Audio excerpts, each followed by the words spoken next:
Hello guys, welcome to another video of stock market friends. Laser Power and Infra Limited guys, IPO का आज day 2 का subscription open हो रहा है। जानेंगे लाइव सब्सक्रिप्शन जीएमपी कितना चल रहा है, लिस्टिंग कितना मिलेगा, परफॉर्मेंस कैसा रहा, अप्लाई करें या फिर नहीं, फाइनल डिसीजन क्या ले, इन सभी पॉइंट्स को डिस्कस करेंगे। और ये कोई रिकमेंडेशन वीडियो नहीं, इसलिए जो भी फाइनल डिसीजन होगा अपने रिस्क पर लीजिएगा। चलिए फ्रेंड्स, वीडियो स्टार्ट करते हैं। तो गाइज आईपीओ 9 को ओपन हुआ था 13 जुलाई, जो कि कल मंडे को क्लोज किया जा रहा है। और 16 जुलाई का लिस्टिंग डेट, 5 रुपीज का फेस वैल्यू, 203 टू 214 रुपीज का प्राइस बैंड, 70 शेयर्स की lot size, fresh capital, OFS का combination, book build IPO 742 crore का इशू साइज, 3.4 करोड़ का इशू साइज, जिसमें से fresh capital 542 crore, OFS 200 crore का किया जा रहा है। बीएसई एनएसई दोनों एक्सचेंज में लिस्टिंग होगा। अलॉटमेंट डेट 14 जुलाई का, 15 को रिफंड्स रिलीज किया जाएगा, शेयर्स डीमैट अकाउंट में क्रेडिट होगा। ऑफर दी गई है QIB 20%, big HNI 10, small HNI 5, retail 35% offer दिया गया है, जो कि रिटेल मिनिमम 1 लॉट अप्लाई कर सकते हैं, 70 शेयर्स मिलेंगे, 15,000 पे करना पड़ेगा। मैक्सिमम 13 लॉट अप्लाई कर सकते हैं, 1.9 लाख पे करना पड़ेगा। Small HNI minimum 14 lot apply कर सकते हैं, 2.1 लाख पे करना पड़ेगा। मैक्सिमम 66 लॉट अप्लाई कर सकते हैं, 9.9 लाख पे करना पड़ेगा। Big HNI minimum 67 lot apply कर सकते हैं, 10 लाख पे करना पड़ेगा। मैक्सिमम कोई लिमिट नहीं है, लेकिन अगर 5 टाइम सब्सक्राइब होता है retail, small HNI, big HNI, जिस भी कैटेगरी में आपको मिनिमम लॉट अलॉट होगा। जैसे रिटेल में only 1 lot, small HNI only 14 lot, big HNI only 67 lot allotment किया जाएगा। एंकर से 222.6 करोड़ का फंड रेज कर चुका है। लेकिन अगर हम सब्सक्रिप्शन की बात करें तो गाइस, डे 1 सब्सक्रिप्शन अगर देखा जाए तो किसी भी कैटेगरीज में सब में अंडर सब्सक्राइब है। QIB एक भी मतलब कि 0% सब्सक्राइब है, 12.7 थाउजेंड शेयर्स बीट किया, बहुत ही मिनिमम 27 लाख शेयर्स बीट किया। बिग HNI 13% सब्सक्राइब है, 4.6 लाख शेयर्स बीट किया, 9.9 करोड़ का।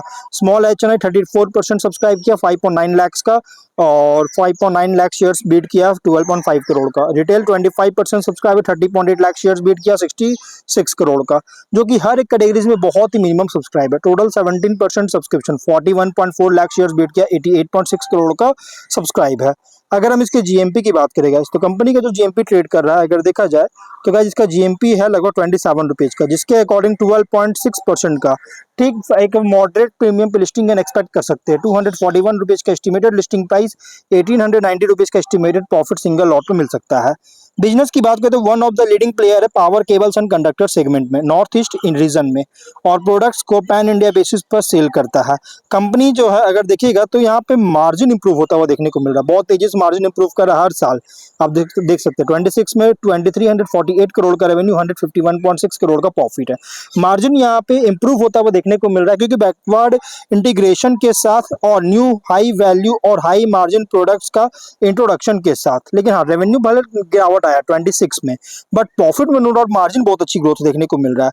और लगभग कंपनी अगर देखिएगा तो 59% डेट जो है ना रीपे कर रही है, जो कि एक फाइनेंस कॉस्ट सेविंग लेकर आ रहा है यहाँ पे। आप जो कि मेनली कंपनी का ऑब्जेक्टिव है, देख सकते हैं आप यहाँ पे, और जनरल कॉर्पोरेट पर्पस के लिए फंडिंग चाहता है। Ratios ROE 23.3, ROCE 17.8, RONW 20.9, PAT margin 6.4, EBITDA margin 12.9% का, debt to equity 1.1, PV 3.4, PE ratio 16.2 time का। Promoter holding pre issue 100, post issue 75.3%।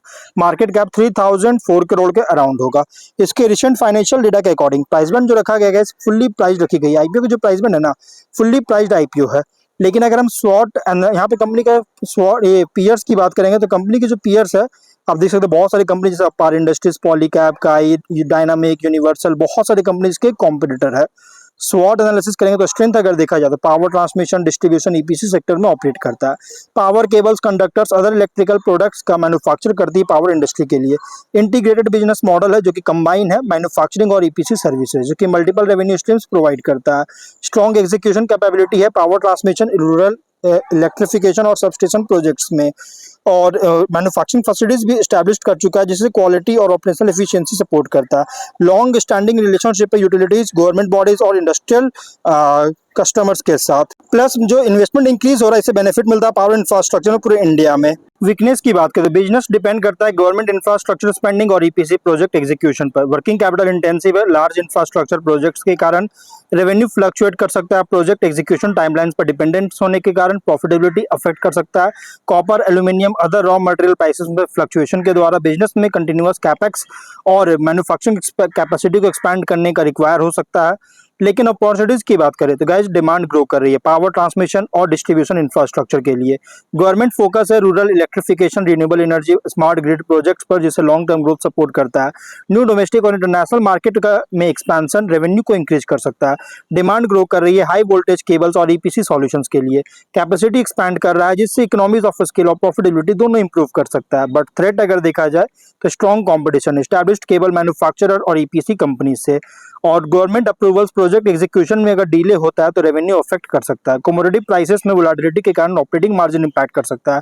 Regulatory policies में कोई बदलाव होता है तो इंफ्रास्ट्रक्चर इन्वेस्टमेंट अफेक्ट कर सकता है। इकोनॉमिक स्लो डाउन के कारण पावर सेक्टर में कैपेक्स रिड्यूस कर सकता है। पीयर कॉन्टेक्स्ट के अंदर लार्ज पावर इक्विपमेंट कंपनीज के कंपैरिजन में ऑपरेट कर रहा है as a integrated manufacturer power cables, conductors और ईपीसी सॉल्यूशंस का। Other cable and EPC companies के अगेंस्ट देखा जाए तो कंपनी compete कर रहा है मैन्युफैक्चरिंग कैपेबिलिटी, एग्जीक्यूशन एक्सपर्टाइज और quality, product quality, customer relationship पर। इन्वेस्टर के लिए आईपीओ रिप्रेजेंट कर रहा है power infrastructure and electrical equipment sector play, जहां ग्रोथ डिपेंड करता है infrastructure spending, order book expansion और manufacturing efficiency, successful project execution पर।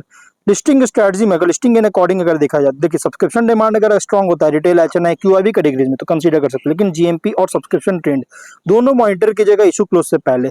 लॉन्ग टर्म इन्वेस्टमेंट के अकॉर्डिंग देखिए ये आईपीओ उन इन्वेस्टर के लिए सुटेबल है जिनका पॉजिटिव आउटलुक है पावर इंफ्रास्ट्रक्चर ईपीसी सेक्टर पर, लेकिन order book growth, capacity utilisation, profitability, execution efficiency, customer diversification को ट्रैक कीजिएगा लिस्टिंग के बाद।